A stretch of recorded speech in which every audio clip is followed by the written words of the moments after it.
Rebonjour à tous et bonjour pour ceux qui nous rejoignent. Qu'on attende une petite minute avant de démarrer.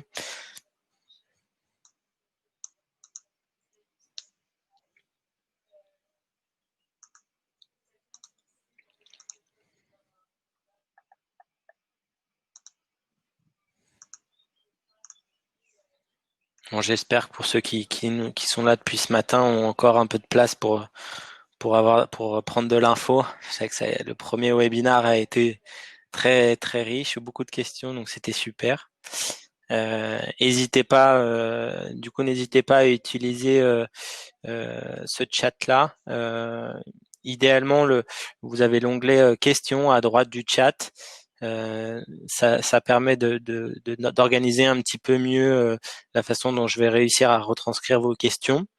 Et puis, comme pour le premier, toutes les questions qui auront été posées feront l'objet d'un débriefing qu'on vous enverra par email.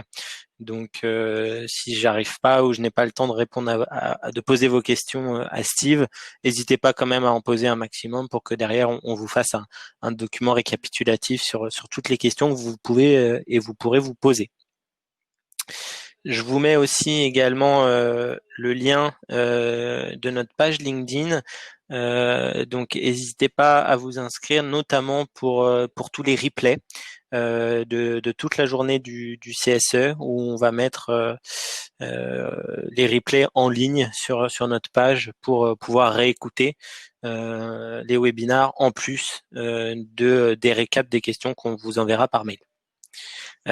Oui, Laetitia, le récap sera envoyé par email avec l'email sur lequel vous êtes inscrit au webinar.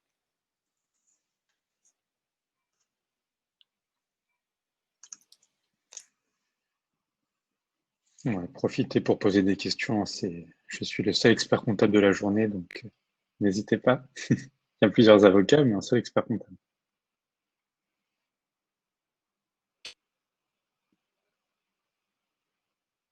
Du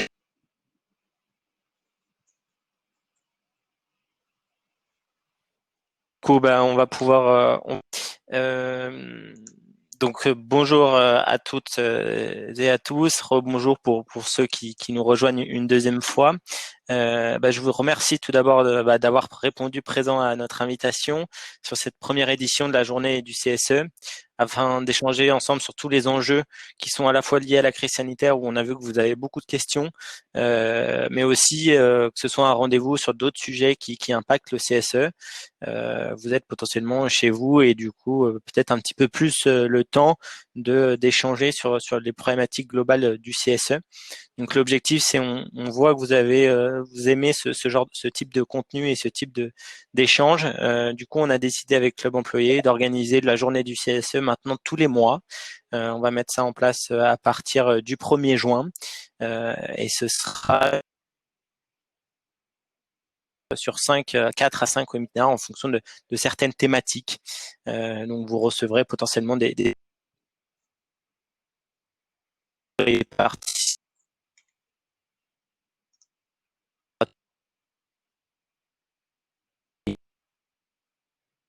des récaps que vous pourrez recevoir par email.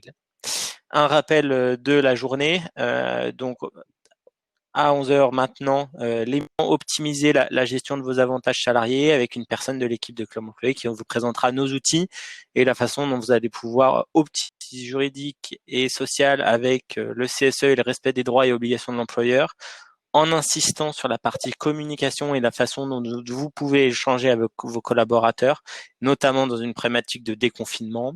Et enfin, les élections du CSE, comment préparer l'arrivée du nouveau CSE et le passage du CE au CSE. J'ai à mes côtés, du coup, pour ce webinaire, Steve Lopez, expert comptable, qui est spécialisé sur une partie de son activité dans les CSE, que je laisserai se présenter par la suite. Un rapide rappel de Club Employé pour ceux qui nous rejoignent et qui ne nous connaissent pas ou peu. Donc, notre objectif, c'est Club Employé, c'est d'accompagner nos clients tout au long de leur mandat. Dans un premier temps, sur la partie avantage avec notre plateforme e-commerce qui va référencer des centaines de produits et d'offres à prix remisé, et notre outil de gestion qui facilite et digitalise la gestion des chèques cadeaux, les subventions et autres œuvres sociales pour des CE allant de 10 à 10 000 collaborateurs. Et dans un second temps, le vrai rôle qu'on a, c'est avec nos équipes de consultants, c'est de vous accompagner sur toutes les problématiques du CSE. Pour ça aussi qu'on fait ces webinars, notamment sur l'aspect comptable et économique avec Steve, qui nous accompagne avec tous nos clients pour vous proposer un module de comptabilité performant et efficient. Et aussi une partie sociale et juridique avec Sophie que vous avez pu voir sur le premier webinar, qui s'occupe de toute notre assistance juridique auprès de nos clients. Donc voilà une rapide présentation de Club Employé. Merci Je vais maintenant Romain. laisser la parole à Steve pour se présenter. Bonjour à Et puis tous. ensuite, je vous présenterai le J'ai vu plan du déjà webinaire. dans les messages quelques noms que je connaissais. Mais bonjour à tout le monde. Je disais tout à l'heure, quand on faisait la petite minute avant que tout le monde arrive, avant qu'on démarre, n'hésitez vraiment pas, hein, je suis le seul expert comptable à présenter aujourd'hui sur cette journée du CSE. Donc, si vous avez des questions, même un peu plus larges que le rôle du trésorier, n'hésitez vraiment pas à poser vos questions. Si on ne peut pas répondre à tout sur l'heure qui nous est impartie, on prendra le temps d'y répondre par la suite, vraiment avec plaisir. Donc pour me présenter en quelques mots, donc je suis expert comptable, commissaire aux comptes, formateur, majoritairement auprès des comités d'entreprise, comités socio-économiques aujourd'hui. Donc j'interviens en tant qu'expert comptable pour les CSE petits, moyens ou grands CSE. On va voir qu'il y a plusieurs tailles de CSE. J'interviens en tant que commissaire aux comptes, surtout pour les grands CSE qui, eux, ont cette obligation d'avoir un commissaire aux comptes. Et j'interviens en tant que formateur énormément en ce moment, enfin pré-Covid plutôt, puisque avec toutes les élections CSE qu'il y a eu, vous savez, vous avez 5 jours de formation économique, et donc moi j'anime une partie sur le côté économique pour vous expliquer un petit peu les rôles et les missions que vous avez. Voilà dans les grandes lignes pour me présenter, et peut-être juste un petit point sur mon cabinet Passe Conseil. Donc on a plusieurs activités, une partie vraiment expertise comptable classique que mon associé gère aujourd'hui sur des entreprises, et voilà, grosso modo. Et moi, vraiment sur le côté secteur non marchand, organisation à but non lucrative, et principalement les CSE.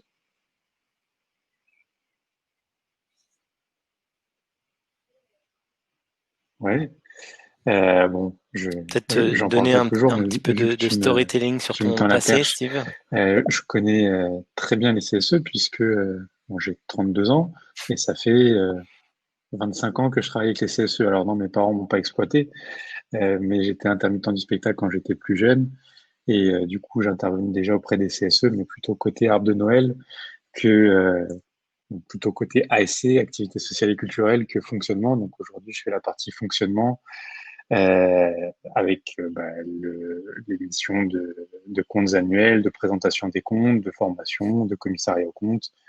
Voilà dans les grandes lignes. Et peut-être que je peux rajouter un petit point aussi. Je suis membre d'une commission auprès de l'Ordre des experts comptables euh, sur le secteur non marchand, sur les CSE, et qui nous permet de rédiger des articles, des petits jeux, des questions-réponses, etc., pour essayer déjà de faire évoluer un peu notre profession et que tous les experts comptables soient bien formés sur les missions des CSE qui sont assez atypiques, et puis aussi donner de l'information pour les élus.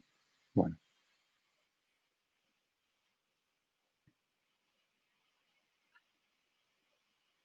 Pour moi, c'est bon. Pour moi, Super. c'est bon, je t'entends bien. Est-ce que vous m'entendez bien, Steve? Ouais, c'est bon? Ok, ça marche. Bon, vous m'arrêtez hein, si ça coupe. Du coup, l'objectif, donc c'est dans une première partie de parler du rôle du trésorier. Euh, dans une deuxième partie, la tenue comptable du CSE. Et notamment sur les rappels d'utilisation des budgets entre œuvres sociales et fonctionnement. du coup, Steve, la première question que j'ai à te Oui, poser, alors c'est une bonne première déjà, est-ce question. que le trésorier est Juste obligatoire avant dans d'y un répondre, CSE? dans les deux parties, rôle du trésorier, ensuite tenue comptable, je trouvais que c'était intéressant de bien repréciser, de bien recontextualiser vraiment le rôle du trésorier avant de rentrer dans le détail de la comptabilité. Donc oui, pour répondre à ta question, Romain, le trésorier du CSE est obligatoire. Le Code du travail le prévoit d'ailleurs. Attention toutefois, le Code du travail prévoit qu'il y a un trésorier, mais ne prévoit pas toutes ses fonctions. Donc ça, c'est très important pour vous en tant qu'élu de bien le cadrer dans le règlement intérieur. En fonction de la taille du CSE, il faudra déterminer des attributions plus ou moins larges et peut-être les répartir même sur un adjoint. Le trésorier adjoint n'est pas lui obligatoire, mais en fonction de la taille du CSE, ça peut être intéressant d'en avoir un, en effet. Euh, voilà, donc oui, le trésorier est bientôt obligatoire.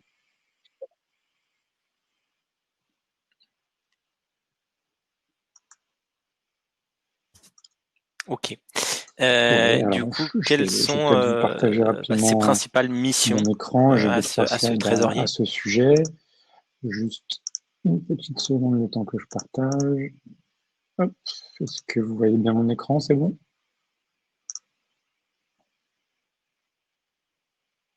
Ok. De mon Donc oui, côté, déjà, c'est bon. première slide, je ne l'ai pas montré tout à l'heure pour répondre. Oui, le rôle du trésorier est bien obligatoire. Donc vous retrouvez ici l'article qui est présent dans le Code du travail si vous voulez appuyer un petit peu cette position. Pour répondre à ta question sur les missions, donc que je rappelle, hein, bien cadré dans le règlement intérieur, déjà, le règlement intérieur n'est pas obligatoire si on lit le Code du travail. En revanche, certaines mentions sont obligatoirement mises dans le règlement intérieur. Donc, de façon induite, le règlement intérieur est obligatoire. Voilà un petit exemple de mission que j'invite, enfin que je propose en tout cas à mes clients d'ajouter, et que j'invite à nos participants aujourd'hui de rajouter dans leur règlement intérieur si ce n'est pas déjà fait. Déjà, bien veiller au versement des subventions, fonctionnement, œuvre sociale. La subvention, ça s'apparente au chiffre d'affaires, c'est le revenu, c'est quasiment l'unique revenu que vous avez. Donc, c'est très important de bien veiller à ce versement. Si je peux m'arrêter 10 secondes sur ce point-là, vous avez quand même peu de choses à faire sur ça, hein, puisque la direction vous envoie un montant. Alors, j'anticipe éventuellement quelques questions. Ça peut être un montant mensuel, trimestriel, annuel. Il faut au moins que ce soit versé une fois sur l'année. Et il faut que la subvention soit bien versée en deux virements bien distincts. On ne peut pas verser les deux budgets d'un coup. Il faut qu'il y ait vraiment une distinction sur les deux. Après, la périodicité, c'est à vous de négocier ça avec l'employeur. En revanche, il est difficile pour vous en tant que trésorier de pouvoir calculer le montant réel de cette subvention. Vous avez une estimation, la direction vous donne un montant de masse salariale, un taux de subvention, mais l'assiette, qui est la masse salariale, euh, en général, hein, ça dépend des entreprises, mais j'en ai pas vu encore qui faisait ça, vous donne le détail de cette masse salariale avec les salaires, etc. Donc, vous pouvez avoir une idée, mais sur le calcul en lui-même, vous êtes un petit peu limité quand même pour pouvoir le contrôler. Le trésorier perçoit également les sommes dues. Donc là, on parle plutôt des contributions volontaires des salariés. Qu'est-ce qu'on appelle contribution volontaire? C'est, enfin, contribution facultative plutôt, c'est quand vous faites des activités avec lesquelles vous demandez une participation des salariés. Je prends l'exemple tout bête, vous faites des chèques vacances, 100 euros de chèques vacances, subventionnés uniquement à 50% par le CSE. Dans ce cas-là, le salarié vous doit 50 euros pour obtenir, lui, ses 100 euros de chèque vacances. Les 50 euros que le CSE reçoit, c'est une contribution complémentaire à la subvention. Et donc, ça rentre dans les ressources, dans les produits du CSE. Et donc, le trésorier doit bien suivre ça également. Quel exemple, pardon, je peux vous mettre en avant? Bah, il y a un décalage, vous versez les chèques vacances et les salariés vous versent leur contribution 3 mois après. Qu'est-ce qui arrive si un salarié part, démissionne, enfin, n'est plus présent dans les effectifs entre le versement du chèque vacances et son remboursement, sa contribution? Voilà, c'est des éléments qu'il faut anticiper, euh, qu'il faut voir si on peut prélever avec la direction sur le solde de tout compte ou pas. C'est des éléments qui sont importants et que le trésorier doit bien cadrer pour s'assurer qu'il va bien percevoir tous les fruits, toutes les sommes qui lui sont dues. Le trésorier peut être également euh, le centralisateur de l'archive, en tout cas de l'archive comptable. Donc, on va parler de toutes les factures, des relevés bancaires. Moi, je vous conseille de garder au minimum 10 ans l'ensemble des documents, que ce soit numérique ou pas. Aujourd'hui, depuis le 1er janvier 2020, l'URSSAF tolère également qu'on puisse leur donner des factures numériques. Le trésorier va organiser la comptabilité du CSE. Alors, en fonction de la taille qu'on va voir sur la deuxième partie, ça peut être une comptabilité très simple, très réduite. J'ai vu qu'il y avait déjà une question sur ça tout à l'heure. Donc, ça peut être pour un petit CSE uniquement une comptabilité suivie sur un fichier Excel avec un petit TCD ou des filtres pour bien remettre dans des catégories. Par contre, dès qu'on bascule sur un CSE de taille moyenne, là, il y aura une obligation d'avoir un expert comptable et un suivi un petit peu différent. Le trésorier gère également le patrimoine du CSE. Donc, qu'est-ce qu'on peut avoir comme patrimoine? J'en rigole souvent avec les petits CSE, mais dès que vous achetez, par exemple, un ordinateur ou j'ai un CSE qui a acheté une boîte aux lettres pour que les salariés, pardon, puissent déposer des questions ou des bonnes idées, voilà, ça fait partie du patrimoine du CSE. En fait, qu'est-ce qu'on entend dans le patrimoine? C'est les éléments, enfin les biens mobiliers, matériels ou immatériels, qui peuvent être transmis d'une mandature à l'autre ou d'une année sur une autre. L'idée de bien gérer ce patrimoine et d'avoir une traçabilité, c'est pour éviter le genre de dérive que j'ai déjà pu rencontrer, où les élus qui achètent un ordinateur pour la mandature se disent finalement à la fin de la mandature, c'est leur ordinateur et ils repartent avec. Donc s'il n'y a pas de traçabilité, il peut y avoir des difficultés à ce moment-là. Le trésorier s'occupe également des rapports avec les organismes d'affiliation de recouvrement sociaux fiscaux. Bon, là, c'est une grande phrase pour dire tout simplement que le trésorier va gérer, s'il y a des salariés, des gestionnaires dans le CSE, il va gérer la médecine du travail, il va gérer les inscriptions à l'URSSAF, les bulletins de paie, etc., ou simplement fiscaux. Je rappelle juste un tout petit point sur ça. Le CSE, petit, moyen ou grand, peut avoir de l'impôt sur les sociétés à payer, et principalement sur les intérêts perçus sur ces placements financiers. Il y a beaucoup de CSE qui ont des réserves. Ces réserves sont placées sur des livrets, sur des comptes à terme, etc. Les intérêts générés par ces comptes-là, par ces placements, sont soumis à impôt sur les sociétés sur un barème de 0 à 24% en fonction du placement. Donc le trésorier doit bien veiller à faire ces déclarations-là. Et enfin, dernier point, qui pour moi est même le plus important et qui se justifie encore plus aujourd'hui sur la crise sanitaire qu'on rencontre, l'établissement des budgets du CSE. Euh, pour moi, un trésorier doit gérer en bon père de famille, en bon parent de famille pour pas être taquiné par nos participantes. Donc une bonne gestion en bon parent de famille, c'est-à-dire on anticipe avec prudence les revenus, donc les subventions, les cotisations facultatives des salariés et les dépenses. Une bonne gestion, c'est-à-dire que je vais minimiser un petit peu, je vais prendre la fourchette basse de mes revenus et en revanche, je vais prendre la fourchette haute, pardon, de mes dépenses. Voilà, pour finalement avoir simplement une bonne surprise en fin d'année et avoir un petit matelas de sécurité. Euh, une dérive que j'ai déjà vue sur des budgets, on prévoit que il y a beaucoup de CSE qui font une subvention sport, par exemple, sur présentation de justificatif. Donc, on rembourse 100 euros sur la base d'une présentation d'une inscription à un club de sport. Euh, quand on fait un budget, on prévoit qu'on va avoir 80% de participation des salariés sur cette activité-là. Donc, je prends le nombre de salariés fois 80% fois 100 euros, ça me donne le montant de ma dépense. Il suffit qu'il y ait un engouement soudain sur cette activité-là et que j'atteins 100% de participation, là, je peux avoir une dérive budgétaire de 20%. L'idée d'être prudent, c'est de pouvoir compenser ce genre de dérive. Et voilà. Donc pour moi, c'est vraiment l'élément central du rôle du trésorier.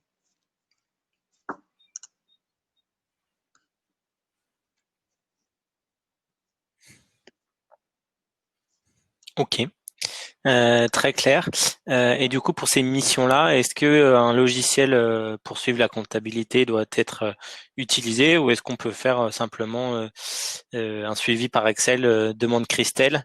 Alors elle dit qu'elle est un petit CE, mais du coup j'ai essayé de lui demander ce que veut dire petit CE parce que j'imagine que voilà, en Exactement. fonction de la taille Alors, je peux en dire deux, trois mots, du mais CE, on ça peut touche plus ou plutôt pour moi la moins deuxième gérer ça partie, par Excel. mais je peux y répondre déjà un petit peu. Donc, petit CSE, aucune obligation comptable. Ou alors, pardon, excusez-moi, aucune obligation d'avoir un expert comptable, pour être plus précis. Vous avez l'obligation de présenter des comptes à votre direction, quoi qu'il arrive, enfin, à votre direction, aux autres élus et en référé ensuite aux salariés. Donc, il y a deux étapes. Il y a l'arrêté et l'approbation des comptes. Je vais peut-être pas m'attarder dessus, on en avait déjà parlé sur le dernier webinaire si vous voulez le regarder en replay. Mais il y a vraiment ces deux étapes, arrêté et approbation des comptes. L'arrêté, grosso modo, c'est le bureau qui va dire on arrête les comptes sur la base de ce que le trésorier nous présente. Ok. L'approbation des comptes, c'est la séance plénière où le trésorier ou l'expert comptable, en fonction de la taille, je vais repréciser Noélie, petit CSE. Donc le trésorier va présenter les comptes devant la séance plénière, c'est-à-dire la direction, l'ensemble des élus titulaires ou suppléants qui remplacent un titulaire, et ensuite il y aura un PV il y aura un vote pour savoir si on donne titu, si on approuve les comptes présentés par le trésorier pour l'exercice. Un petit CSE, c'est moins de 153 000 euros de subvention. Fonctionnement, activité sociale cumulée. C'est vraiment les deux budgets pris ensemble qui nous permettent de calculer si vous êtes un petit CSE, moyen, ce sera plus de 153 000 euros.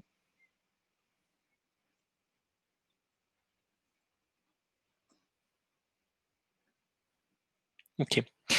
Steve, tu parlais de Alors, elle est formation tout à l'heure. obligatoire, Est-ce que enfin, la l'employeur formation ne veut pas économique de 5 s'opposer jours, à elle est ça. C'est obligatoire? 5 jours qui sont en plus de vos heures de délégation.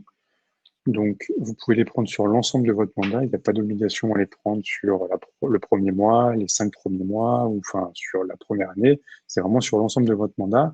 5 jours qui peuvent être arbitrés comme vous le souhaitez. Ça peut être vraiment un focus sur du juridique ou plutôt sur une formation plus liée aux règles URSSAF, par exemple. Donc ça, c'est à vous de le décider. Ce sera la charge du CSE, sauf si vous êtes des bons négociateurs et que vous arrivez à vous arranger avec votre employeur. Moi, je vous conseille quand même de bien de conserver, si vous avez la capacité financière sur le budget de fonctionnement, de conserver le choix de l'organisme de formation, puisque souvent, quand l'employeur prend à sa charge cette formation, c'est lui qui décide un petit peu de l'organisme qu'il va choisir. Donc, pour être sûr de la qualité de la formation, moi, je vous conseille de bien choisir votre organisme. Donc, il y a 5 jours obligatoires. L'employeur ne veut pas s'y opposer. Il peut vous demander de décaler en fonction de l'activité, etc., comme des heures de délégation classiques, mais il ne peut pas vous refuser l'accès à ces 5 jours, pardon, de délégation. Euh,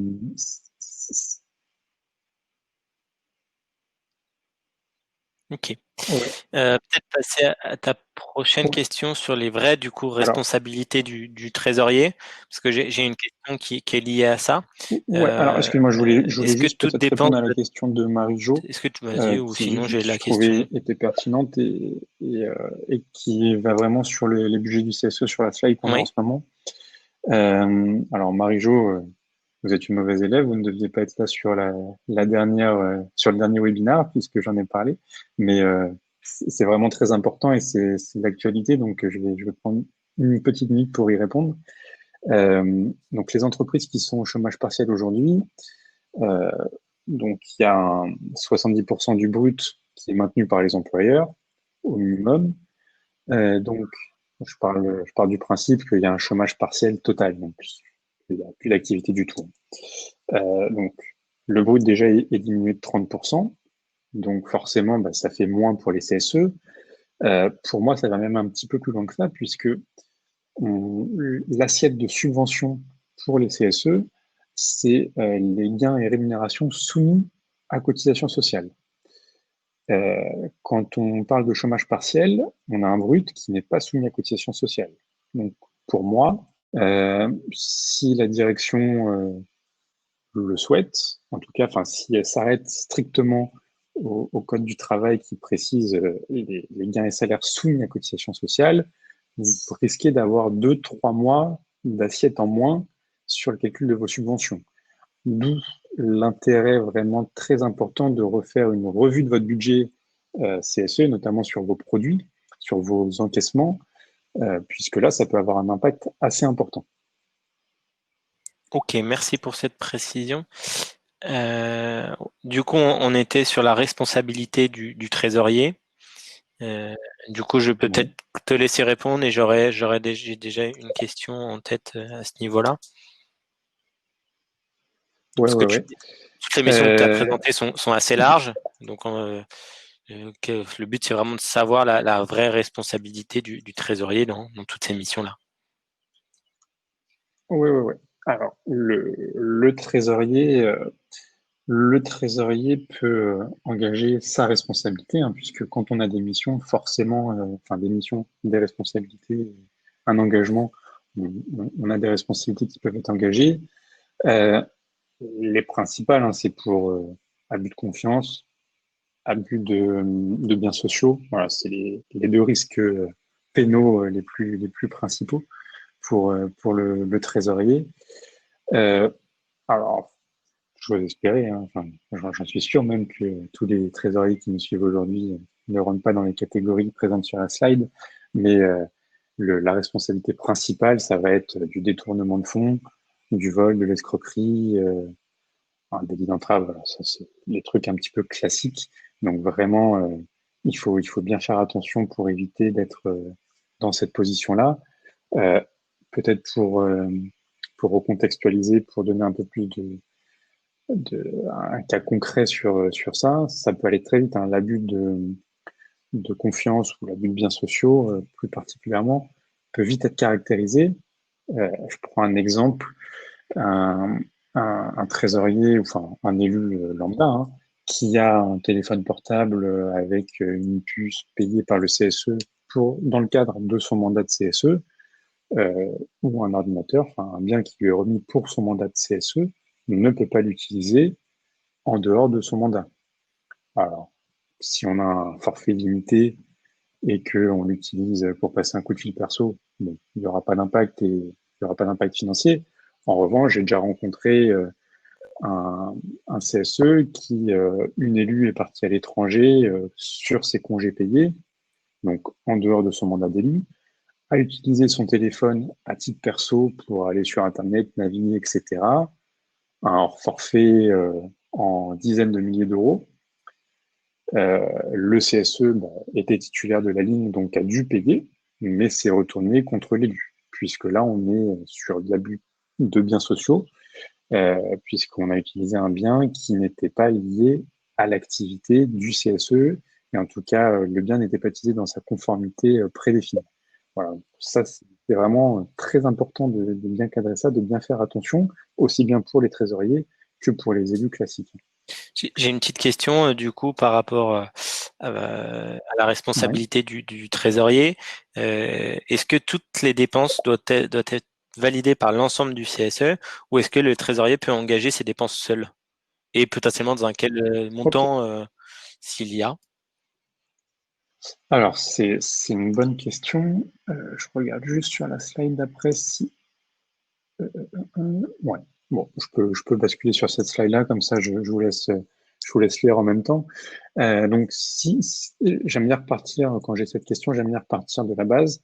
Dans un CSE, si je n'ai pas de règlement intérieur, si je n'ai pas de budget, si je pars de zéro, toutes les dépenses doivent être prises à la majorité. C'est la règle. Donc, j'aime bien prendre cet exemple un petit peu idiot, mais si vous voulez acheter un stylo, il faut que les élus votent, que ce soit l'heure du jour, pour acheter un stylo. Voilà. on voit bien qu'on marche sur la tête et que le fonctionnement est complètement loufoque si toutes les dépenses, stylo, post-it, etc., doivent passer à chaque fois en sens plénière. Pour contrer ça, et pour rendre beaucoup plus fluide le fonctionnement, première chose à faire, règlement intérieur. C'est primordial et c'est pour moi la première chose qui doit être faite une fois qu'on a nommé le secrétaire et le trésorier. Dans le règlement intérieur, j'invite mes clients, enfin j'invite tous les élus à bien préciser le rôle du trésorier et le rôle du secrétaire et leurs limites d'intervention. C'est-à-dire, je prends un cas concret que je mets dans le règlement intérieur, le secrétaire pourra effectuer les dépenses dans la limite de 1 000 euros. Les 1 000 euros, c'est ajusté en fonction de la taille de votre CSE. OK. Le trésorier pourra effectuer des dépenses dans la limite de 500 euros. OK.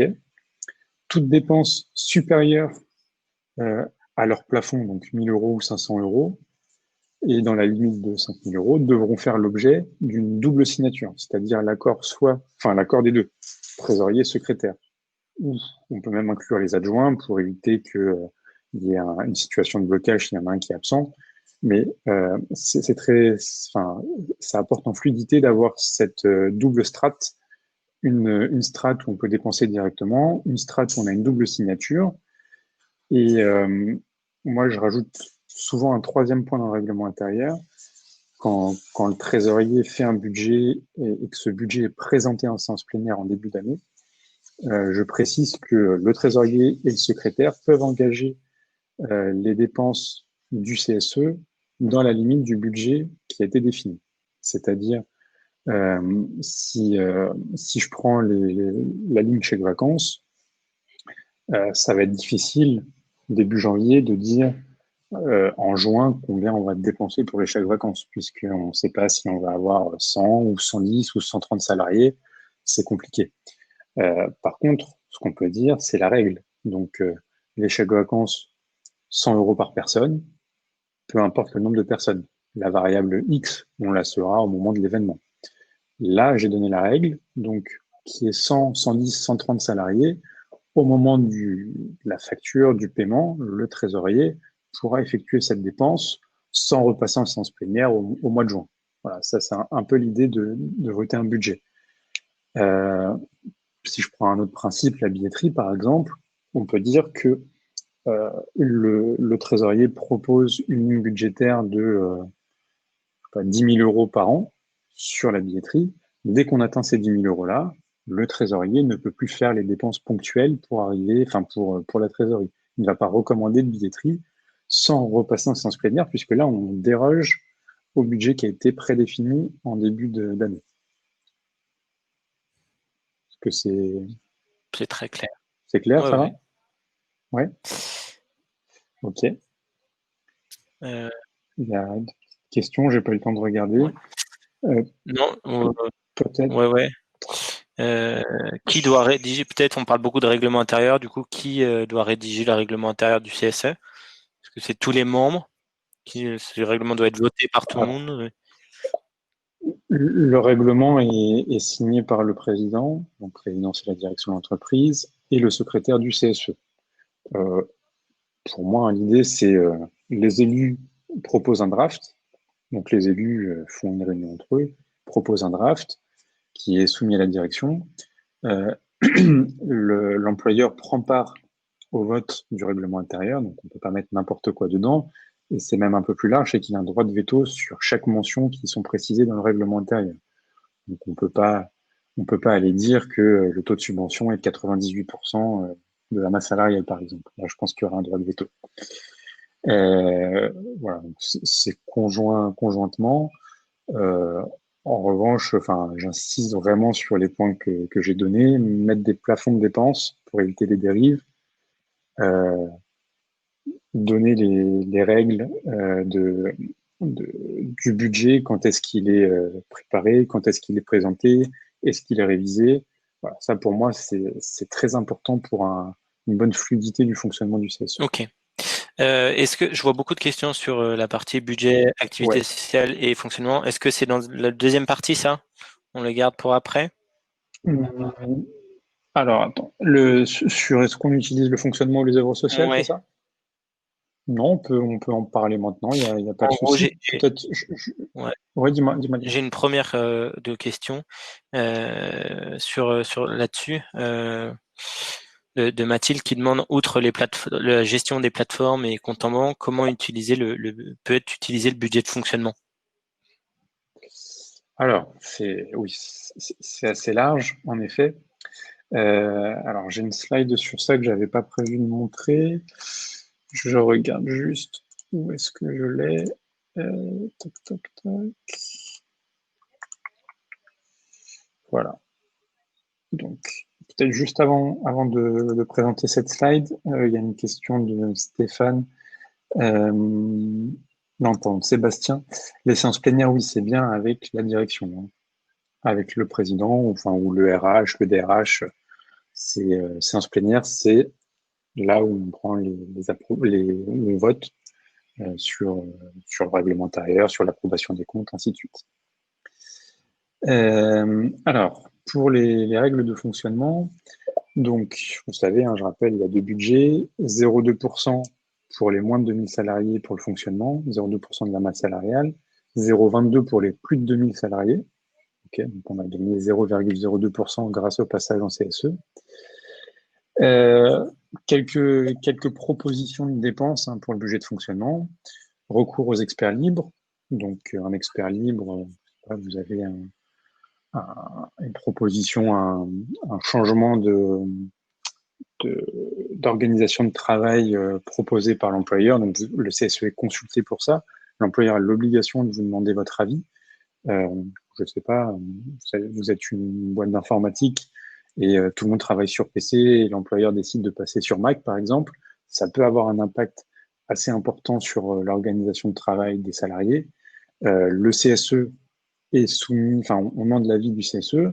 Les élus estiment ne pas avoir les compétences pour rendre leur avis. Ils peuvent faire appel à un expert qui va pouvoir documenter la réponse, expliquer les pour, les contre entre PC et Mac par rapport à l'activité. Voilà. Ça, c'est l'expert libre. Donc, c'est sur le budget de fonctionnement. Frais de documentation économique. Donc là, on peut entendre si vous achetez un code du travail, si vous vous abonnez à des revues économiques, des revues juridiques, si vous prenez par exemple un avocat, mais je parle bien d'un avocat pour le CSE, pas pour les salariés, hein, c'est pas une assistance juridique pour les salariés, là c'est bien celle pour les élus. La formation, j'insiste vraiment sur ça, mais pour moi les élus ne se forment pas assez.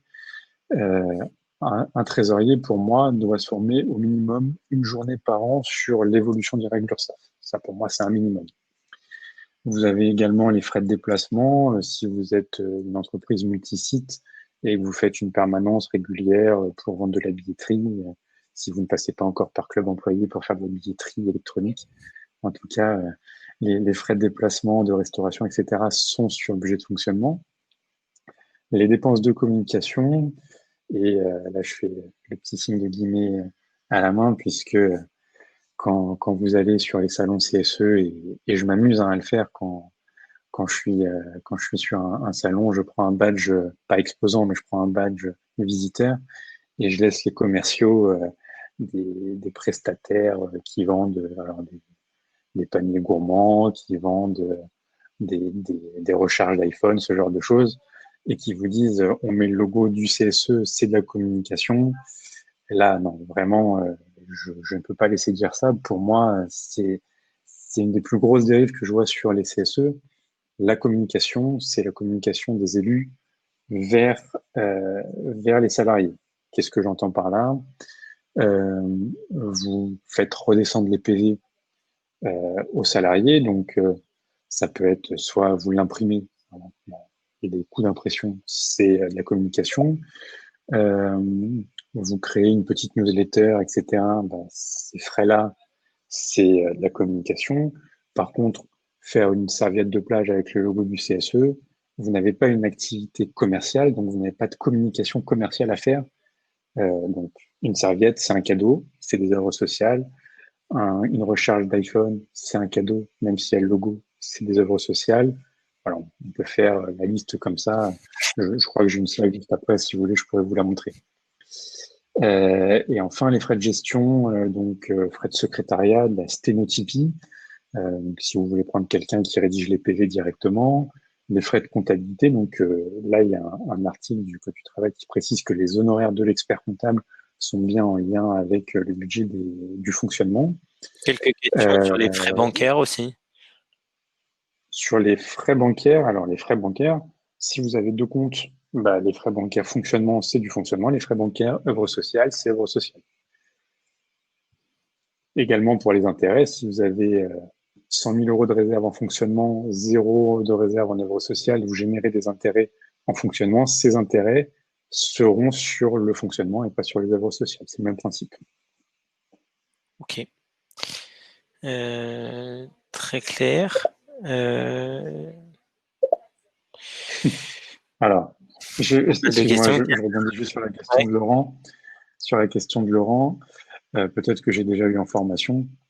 Hop, je me permets de remettre la slide ici, mais j'avais une slide qui anticipait justement cette question-là. Voilà quelques exemples de ce qu'on peut faire ou ne peut pas faire sur le côté communication. Donc, un guide pratique du CSE, un petit guide d'accueil que vous remettez sous format papier, sous format numérique, peu importe. En tout cas, les coûts de production de ce guide, c'est bien du fonctionnement. Voilà, la conception, la maintenance du site Internet. Alors, je crois que j'ai vu quelques questions sur ça. Oui, mais pour uniquement les pages qui sont liées au côté économique. Donc, je mets les PV, je mets les comptes du CSE, ainsi de suite. Ça, si, je sais pas, hein, vous avez une facture de 1 000 euros par mois pour la maintenance de votre site Internet. Il y a 3 pages qui sont en lien avec le rôle économique, donc avec le rôle fonctionnement, et 97 pages qui proposent les activités, et ben là, on sera sur des frais mixtes, c'est-à-dire 3% sur le fonctionnement, 97% sur les œuvres sociales. Et ensuite, ben, un stylo, un panier garni, une serviette, enfin, tout autre produit dérivé uniquement avec le logo qui n'a pas vocation à faire de la communication directement en proposant quelque chose. On est sur des essais, pas sur du fonctionnement. Jérémy, c'est bien les deux budgets qu'on prend hein, pour calculer les 153 000 euros. Alors, Laurent est assez tatillon. Je ne rentrerai pas sur la polémique ProWeb, KDO, etc. Enfin, tous ceux qui peuvent proposer des plateformes aussi bien fonctionnement qu'œuvre sociale, ou en tout cas, enfin, qui proposent, pardon, plutôt un logiciel comptable et une marketplace. Euh, et, et là, on est assez d'accord avec Romain, on en a déjà longuement parlé sur ça, et c'est le positionnement qu'on a voulu avoir tous les deux. Club employé est une marketplace. Ils ont pu avoir des réflexions aussi, hein, enfin, je parle sur ton couvert, Romain, mais de pourquoi pas développer un logiciel pour, euh, pour, euh, pour être pareil que certains concurrents ou partenaires. Euh, En tout cas, moi, ma position, c'est il y a deux métiers. Il y a la marketplace. Moi, je n'irai jamais sur de la marketplace parce que c'est pas mon métier. Et il y a la production comptable. Aujourd'hui, j'ai vu un petit panel de logiciels comptables estampillés CSE qui ne m'ont jamais montré un agrément de l'un des experts comptables démontrant que leur logiciel fonctionnait d'un point de vue comptable. En tout cas, sans citer de nom, si je prends les logiciels aujourd'hui sur le marché, je suis pas sûr à 100% de la qualité de l'information qui peut être remontée. J'ai déjà vu des choses complètement loufoques, euh, une écriture comptable, hein, sans rentrer dans la technique, mais il y a forcément deux lignes. Un débit, un crédit, ça doit être équilibré. J'ai déjà vu des logiciels qui me permettent d'avoir une seule ligne. Donc pour moi, partant de là, je ne peux pas m'assurer de la pertinence de l'information comptable. C'est plus un outil d'aide à la gestion commerciale, c'est-à-dire de facturer la billetterie aux salariés s'il y a une participation. Voilà, c'est plus un outil qui permet de faire ça que vraiment du suivi comptable. Euh, un logiciel comptable, vous êtes rapidement engagé sur 2, 3, 4 ans pour avoir un prix dégressif. C'est ce que je vois sur le marché. vous avez vite des prix, même pour des petits CSE, de 400, 500, 800, 1000 euros par mois, j'ai déjà vu. Hein. Et finalement, vous n'arrivez pas à utiliser le logiciel parce que il n'y a pas de suivi, il n'y a pas d'accompagnement. Il y a eu, entre guillemets, une force commerciale très, très bien rodée, mais pas le SAV derrière. Sans rentrer dans les détails, mais pour un petit CSE, par exemple, des honoraires comptables pour un suivi de votre comptabilité, plus une présentation auprès de la direction une fois par an, où on tourne autour de 3000 euros d'honoraires comptables. Voilà. C'est une petite enveloppe. Après, c'est en fonction des activités. Je peux pas vous le donner à 100%, mais on est à peu près sur cette enveloppe-là pour un petit CSE. Donc, si vous comparez ça par rapport au coût du logiciel, au temps que vous allez passer, je suis pas toujours convaincu que ce soit plus intéressant d'avoir un logiciel. Sur la partie trésorier, je vois qu'il y a Audrey qui a une question. Elle se pose la question de savoir quels sont les documents nécessaires pour l'ouverture des comptes bancaires CSE. Est-ce que c'est possible d'ouvrir un compte en ligne? Alors, compte en ligne, j'ai pas d'exemple en tête mais c'est un peu compliqué, je pense, pour les comptes en ligne. Dès qu'on est association, enfin, organisme à but non lucratif, je crois qu'il y a des refus. Donc là, je peux pas me positionner à 100%, mais moi, je vous inciterais plutôt à aller sur des banques comme Crédit Coopératif, Crédit Mutuel, qui ou une branche vraiment organisme à but non lucratif. Là, vous venez avec le PV de nomination en tant que trésorier. Prenez peut-être aussi le PV des élections, etc., pour montrer que vous êtes bien élu. Et là, vous pouvez ouvrir les comptes sans problème. Si on parle des comptes bancaires, j'ai vu qu'il y avait une question. Il n'y a aucune obligation d'avoir deux comptes bancaires. Un CSE peut avoir très bien un seul compte bancaire. Et moi, je conseille pour les petits CSE qui ont majoritairement soit une dépense fonctionnement, soit une dépense ASC, donc on n'a pas de frais mixtes. Pour moi, je vous conseille de créer deux comptes bancaires, ce sera beaucoup plus simple pour gérer. En revanche, quand on a un CSE qui commence à avoir un peu plus de volume et qui ont un gestionnaire au sein du CSE, là, je conseille d'avoir éventuellement un seul compte. Pourquoi? Quand je dois payer le salaire de mon salarié, de mon gestionnaire, comment je fais enfin, s'il est sur les deux budgets, comment je fais pour le payer? Alors, je suis obligé de le payer avec un compte, de faire un transfert après entre les deux comptes. Là, l'utilisation d'un seul compte peut faciliter le traitement. Ok, très clair. Et pour finir sur les plateformes, euh, qu'est-ce que tu conseilles toi en termes sur quel budget dépenser ces plateformes? Alors déjà, je conseille d'utiliser Club Employé, ça c'est une première chose. Mais non, non, plus sérieusement. Alors, je vais faire une réponse peut-être un peu politicienne, mais c'est difficile de se positionner. Chaque URSSAF fonctionne par département. Ça, c'est la première règle. Donc, ce que je dis pour un CSE parisien est peut-être faux pour un CSE dans les Hauts-de-Seine ou dans le Val d'Oise, puisque chaque URSSAF fonctionne par département et a ses propres contrôles ou laissez-passer.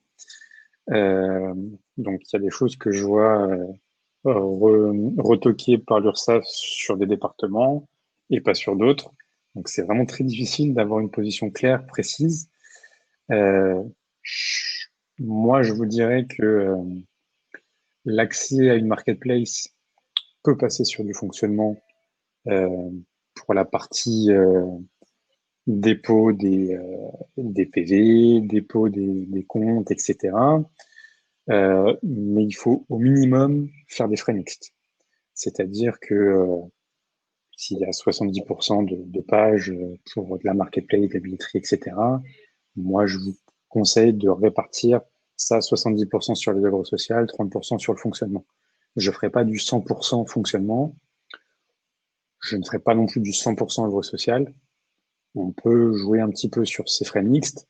Et par expérience, dès que j'ai vu mis en place des frais mixtes, il n'y a pas eu de redressement URSSAF, puisque ça va être très compliqué pour l'URSSAF de dire, de justifier pourquoi 30 et pas 35. Voilà. Donc là, au moins, vous avez déjà fait une démarche proactive Et croyez-moi, si vous faites ça, vous êtes déjà dans les 5% des CSE qui ont fait ça. Donc l'URSSAF est déjà surprise de voir ça et je pense un peu plus indulgente. C'est très clair. Est-ce que j'ai une question sur les frais de gestion des organismes tels qu'ANCV ou le chèque cadeau. Oui. Est-ce que ça, surtout sur la partie frais de gestion, est-ce que ça peut être pris en charge par le budget de fonctionnement? Alors, je pense qu'on parle des 1% prix, enfin frais de transport et les 1% de frais de gestion. Je vois des CSE qui veulent le faire passer sur le fonctionnement. Pour moi, ça fait partie de l'enveloppe de l'activité sociale et culturelle. Donc, moi, j'incite à l'englober dans la dépense de l'œuvre sociale. Après, je sais qu'il y a des élus qui prennent leurs responsabilités et qui le mettent sur le fonctionnement, mais alors, je ne l'ai pas vu redresser. En tout cas, moi, quand je lis des textes, j'incite à le mettre dans l'enveloppe globale de l'œuvre sociale. Ok. Est-ce que moi j'ai peut-être une petite question que je vais juste devoir passer avant d'aller sur la tenue comptable, il ne reste que 10 minutes, faut peut-être qu'on accélère. Euh, lors du passage du CE-CSE, est-ce qu'il est possible de basculer un budget d'un côté ou de l'autre? Alors, c'est une question très vague, mais je vais répondre très rapidement. Déjà, si vous êtes déjà passé en CSE, c'est trop tard, on ne peut plus rien faire. En revanche, si vous ne l'êtes pas encore passé, c'est pas bien puisque c'était avant le 31 décembre ou plus tard. Mais vous avez encore cette possibilité-là. La dernière réunion du CE doit proposer une affectation du patrimoine et la nouvelle mandature du CSE doit accepter ou non cette proposition. Si elle refuse la proposition, elle peut réaffecter les réserves comme elle le souhaite. Donc là, oui, on peut aller sur une répartition un petit peu différente et basculer des réserves historiques de fonctionnement sur des œuvres sociales. Les 10%, excuse-moi Romain, mais c'est bien précis, les 10%, c'est uniquement pour les excédents dégagés par le CSE. Donc là, on est sur la première année du CSE. À la fin de l'année, il vous reste 10 000 euros d'excédent. Donc, excédent, c'est subvention moins les dépenses, ça me donne l'excédent. J'ai 10 000 euros d'excédent sur mon fonctionnement, je pourrais basculer 1 000 euros sur les œuvres sociales. Attention, si après vous devez faire appel à un expert pour les consultations cofinancées et que vous n'avez pas assez de budget pour le financer en partie du fait au transfert, là, vous serez un petit peu embêté par contre. Ok. Du coup, effectivement, on va passer à la deuxième partie. N'hésitez pas à continuer à poser des questions sur ce thème-là. On refera un débrief sur chacune de vos questions par un récapitulatif par mail après. Est-ce que tu peux nous rappeler quels sont les principaux seuils et obligations comptables, notamment en fonction de la taille des CSE? On en parlait tout à l'heure. Excuse-moi, je répondais à une petite question pendant que tu parlais. Donc, ouais, il y a trois tailles de CSE. Petit, moyen ou grand.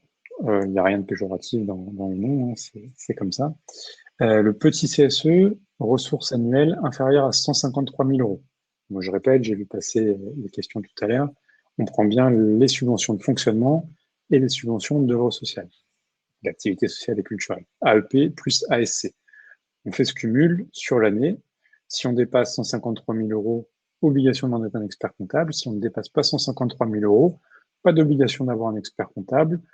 En revanche, moi, je l'incite fortement, ne serait-ce que pour avoir un regard externe, et ça donne aussi du crédit aux élus par rapport à l'opposition, par rapport à la direction. Donc, si on est en CSE de petite taille, euh, on peut faire une comptabilité qu'on appelle ultra simplifiée. J'ai vu passer une question un petit peu technique comptable. Est-ce qu'on est sur de la trésorerie ou de l'engagement? Sur un petit CSE, on va être sur une compta de trésorerie, donc très simplifiée. Compta de trésorerie, je prends mon relevé de banque. Dès que j'ai une dépense ou un encaissement, je dois avoir une pièce justificative en face. Et la variation entre le 1er janvier et le 31 décembre, c'est ce qui va me donner mon excédent finalement. Donc là, on peut très bien suivre ça sur Excel. Le trésorier peut le suivre sur Excel. C'est pas très compliqué. Ça peut, enfin, il faut quand même bien faire la distinction fonctionnement œuvre sociale. Ça, c'est très important pour savoir quelle réserve on va attribuer sur chaque budget. Ça, c'est pour les CSE de taille, de petite taille. Euh, pour vous donner un ordre d'idée, hein, il y a 15 milliards d'euros de budget à peu près par an sur les CSE et il y a 40, enfin, ouais, aujourd'hui c'est compliqué puisqu'il y a des CSE qui ont moins de 10 salariés et qui n'ont pas de budget, mais on est à peu près à 45 000 CSE. 90% de ces CSE sont dans la catégorie de petite taille.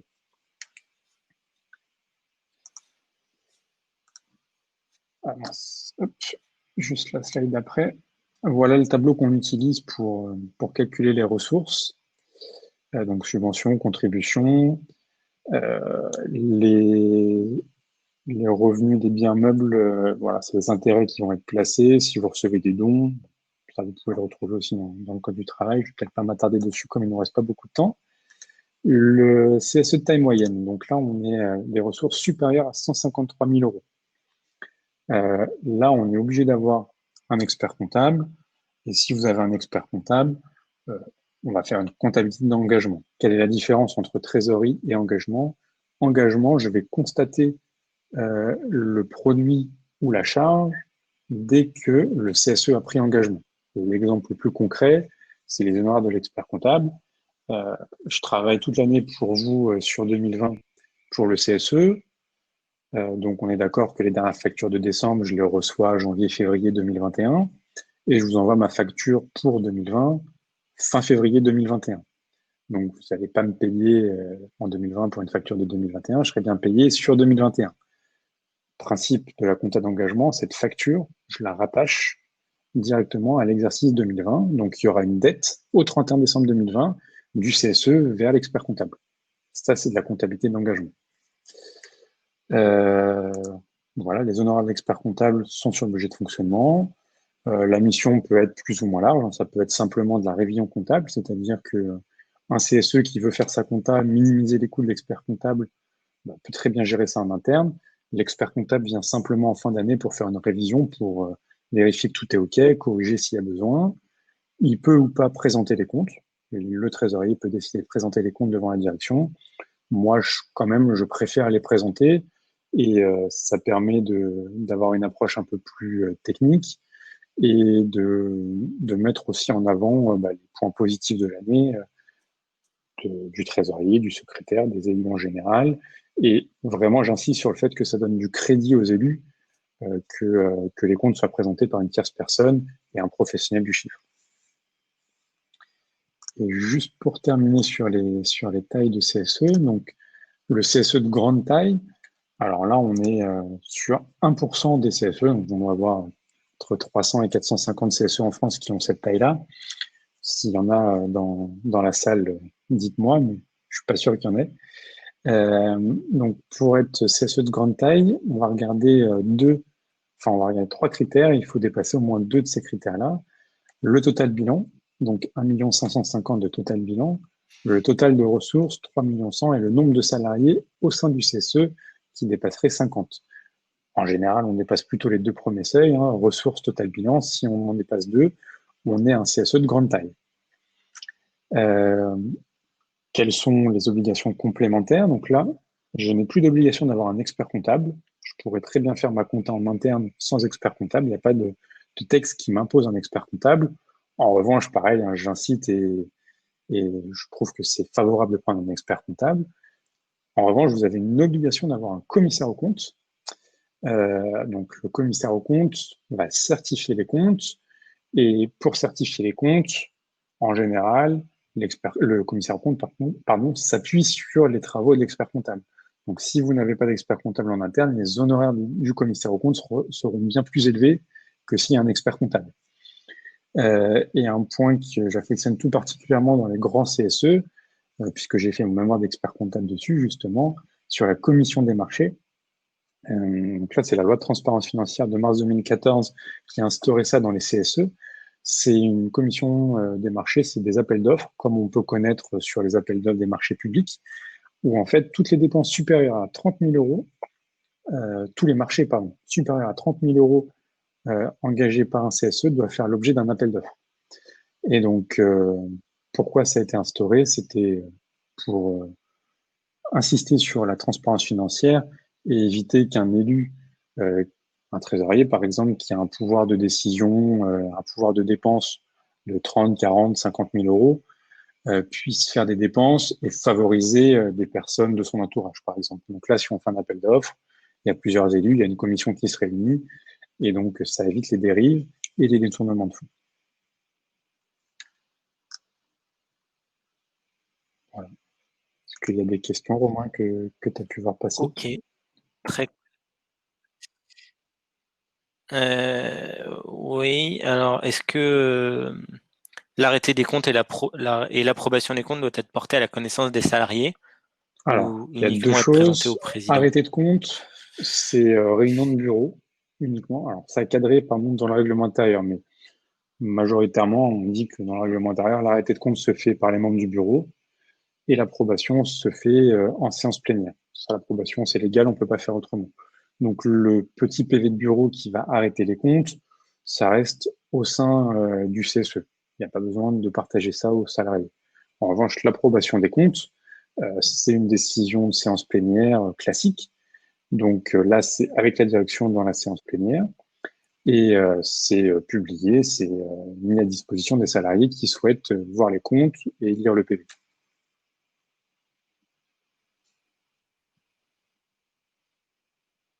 Ok. Très clair. Bah écoute, je crois qu'on a fait le tour. Il y a une petite question de Laurent sur la situation actuelle, notamment sur les problématiques de gel, de masques et toutes ces choses-là. Est-ce que le CSE peut contribuer avec son budget à l'achat de ce type de marchandises? Si oui, sur quel budget? C'est une bonne question. Je dirais plutôt que c'est préconisation de la CSSCT que du CSE, mais vu que maintenant ça englobe aussi le CHSCT, pour moi, on n'est pas sur du fonctionnement, hein. Ce serait des œuvres sociales, même si ça peut avoir un côté social et intéressant en ce moment d'utiliser le budget de fonctionnement, mais pour moi, on est sur des œuvres sociales. En fait, il y a une grande question à se poser pour savoir quelles dépenses on utilise, c'est à qui bénéficie la dépense que je suis en train de faire. Si la réponse est le CSE en tant qu'organisation ou les élus, c'est du fonctionnement. Si la réponse est les salariés, c'est des œuvres sociales. À qui bénéficie la dépense des masques? Pour moi, la réponse est les salariés, donc ce serait des œuvres sociales.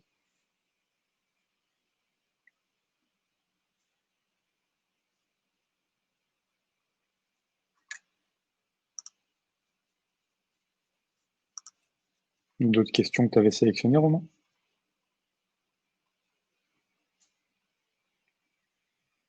Allô, allô? Ah, je crois qu'on a perdu Romain. Ok. Non, c'est bon. Très clair. Une autre question de Emiland. L'entreprise peut-elle continuer à verser des subventions malgré le... Ouais, tu J'ai pas m'entends? entendu, pardon. Parce que je sais pas. C'est revenu, c'est revenu. Peut-être que ça a coupé. Subvention, malgré la petite taille du CSE quelle est la taille on n'a pas parlé du budget, du pourcentage, comment on le calcule, et le minimum de personnes dans l'entreprise pour que Alors, ça a coupé un l'employeur petit peu, mette mais en si j'ai place le bien budget. compris, quel est le budget minimum que l'employeur doit attribuer au CSE, c'est ça? Ok. Alors, Ouais, budget de voilà. fonctionnement, c'est du légal, 0,2% pour un petit CSE, à moins de 2000 salariés, 0,2% de la masse salariale brute de l'année.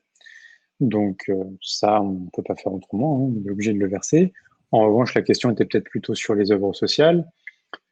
Sur les œuvres sociales, on va regarder sur la mise en place d'un CSE, on va regarder les dépenses qui ont été faites sur les 3 dernières années et on va prendre la moyenne des dépenses engagées sur les œuvres sociales par l'employeur sur les 3 dernières années.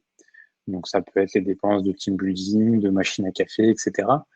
On rapporte ce montant-là à la masse salariale moyenne des 3 dernières années, ça nous donne un pourcentage qui doit être appliqué au minimum par l'employeur. Mais c'est toujours un peu délicat de faire ce calcul puisque c'est à la discrétion de l'employeur, hein. Il ne va pas vous donner le détail des dépenses qui ont été faites. Donc, c'est un petit peu compliqué pour vous. Et le seul moyen d'aller jusque-là, ce serait de mandater un expert pour aller regarder ça. Mais pour un CSE qui se met en place, c'est peut-être un peu compliqué d'aller sur ce terrain-là directement. Donc, vraiment, pour moi, le principal, c'est le bon dialogue social. Si vous préparez un premier budget pour un CSE en création, un premier budget proposant des activités, que vous arrivez à démontrer l'intérêt pour l'entreprise d'avoir un CSE qui fonctionne, que ça peut être un élément positif pour attirer des ressources, des nouveaux salariés, etc. Je pense qu'il faut plutôt jouer sur ça que sur le côté vraiment juridique qui sera plus compliqué à démontrer.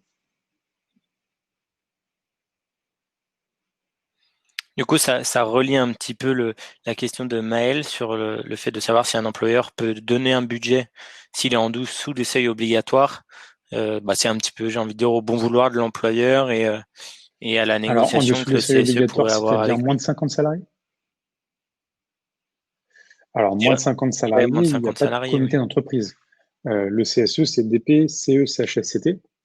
Donc, moins de 50 salariés, on a eu des élections de DP Mhm. uniquement, qui s'appelle aujourd'hui CSE, mais on a simplement les prérogatives du DP. Donc, le DP n'a pas de budget.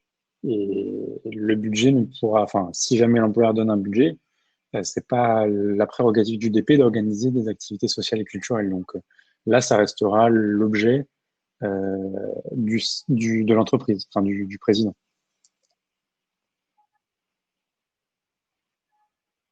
Ok. C'est noté.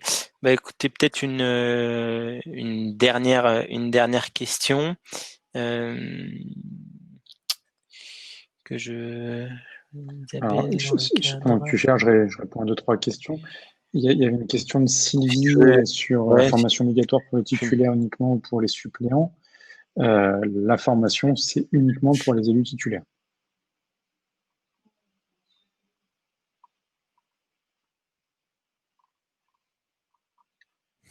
Ok. Écoute, je crois que c'est tout bon. De toute façon, Ouais. on va reprendre toutes les questions une par une et on en fera un bon doc récapitulatif. Il y a encore eu Ah, beaucoup de excuse-moi, questions. j'ai peut-être une question Donc, qui je trouve intéressante. Désolé, tu payes pas de hors forfait, ça va? Si on reste- non, il y a une ça va. question qui avait 4 minutes justement, quid du... Ah, je l'ai perdu, de Julia Borrega. Quid du rapport d'activité? Quand est-il obligatoire? Il est obligatoire pour toutes les tailles de CSE. J'en ai pas parlé en effet et c'est très important. Pour moi, c'est le rapport du trésorier, un rapport d'activité, un rapport du trésorier qui vient en complément des comptes qui sont présentés. Donc, peu importe la taille, hein, petit, moyen, grand, c'est un rapport à faire. Euh, et grosso modo, la loi de transparence financière a transposé les règles des sociétés commerciales sur les CSE. Et du coup, donc vous avez l'obligation de faire un arrêté, une approbation des comptes, de présenter des comptes annuels sur la même présentation qu'une société commerciale. Et comme une société commerciale, vous devez faire un rapport de gestion qui, pour vous, s'appelle un rapport du trésorier ou un rapport d'activité. Et donc là, on va retracer les grandes lignes des dépenses de l'année. On va faire ressortir le patrimoine du CSE, la composition, les différentes commissions qu'il y a dans votre CSE. Dans votre CSE, pardon.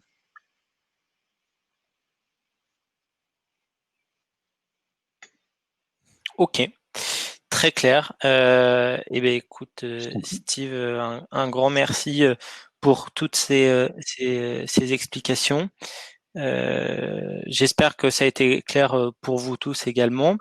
Donc on va remettre un petit document d'ici la semaine prochaine à tous les participants. N'hésitez pas aussi sur LinkedIn à écouter les replays.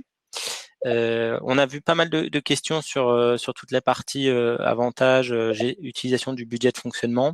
des œuvres sociales, et notamment sur les fonctionnalités de remboursement et de choses comme ça. Donc, n'hésitez pas, si vous avez le temps cet après-midi, de participer au webinaire numéro 3, qui va vous expliquer un petit peu toutes les fonctionnalités qui vont vous permettre de gérer et d'automatiser ce que vous allez souhaiter mettre en place pour vos collaborateurs. Et enfin, on se retrouve sur les 2 derniers aussi, avec les obligations et les droits de l'employeur, notamment dans la communication que le CSE va devoir mettre en place avec les collaborateurs dans le cadre du déconfinement. Et on finira cette journée par les élections du CSE. Merci à tous. Un grand merci pour votre participation à ce webinaire. On garde toutes vos questions. N'hésitez pas, je laisse un petit peu le chat ouvert pendant 5-6 minutes pour si vous avez encore des questions à poser, pour qu'on récupère tout ça. Et on vous transmet un email avec Steve d'ici la semaine prochaine. Merci beaucoup Steve, et à très bientôt. Je regarde s'il y a 2-3 questions, j'essaie de